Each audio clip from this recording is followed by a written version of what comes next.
কলিকাতা বিশ্ববিদ্যালয় BA 4th সেমিস্টারে সকল শিক্ষাবিজ্ঞানের জেনারেল পরীক্ষার্থী বন্ধুদের জন্য যারা তোমরা শিক্ষাবিজ্ঞান সাবজেক্টটি সেক B1 এই পেপারটি নিয়েছো, তোমাদের জন্য আজকের শেষ মুহূর্তে এটি গুরুত্বপূর্ণ সাজেশন তুলে ধরবো।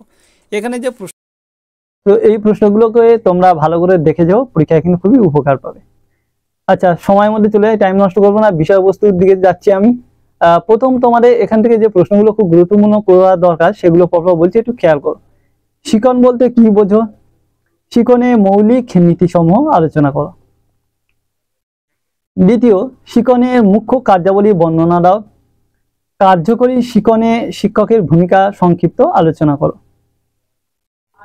নেক্সট, শিকনে পর্যায়সমূহ ব্যাখ্যা করো। নেক্সট, অনুপাঠের অর্থ লেখো। অনুপাঠে পরিকল্পনা পর্যায়সমূহ সংক্ষেপে আলোচনা করো। নেক্সট, অনুকৃত শিকনে উপাদান সমূহ আলোচনা করো। অনুকৃত শিকনের সংজ্ঞা, অনুকৃত শিকনের বৈশিষ্ট্য এবং অনুকৃত শিকনের উপাদান সমূহ আলোচনা করো। এই প্রশ্নটি তোমাদের ভালো করে দেখতে হবে। 6 দাগে শিকন নকশার প্রকার উল্লেখ করো এবং এর সুবিধা অসুবিধাগুলি লেখো। 7 দাগে প্রথাগত শিক্ষণ ও অনুশিক্ষণের পার্থক্য লেখো।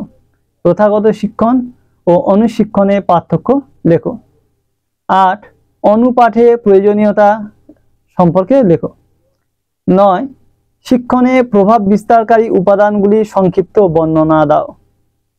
10, অনুপাঠ পরিকল্পনা পর্যায়গুলি আলোচনা করো।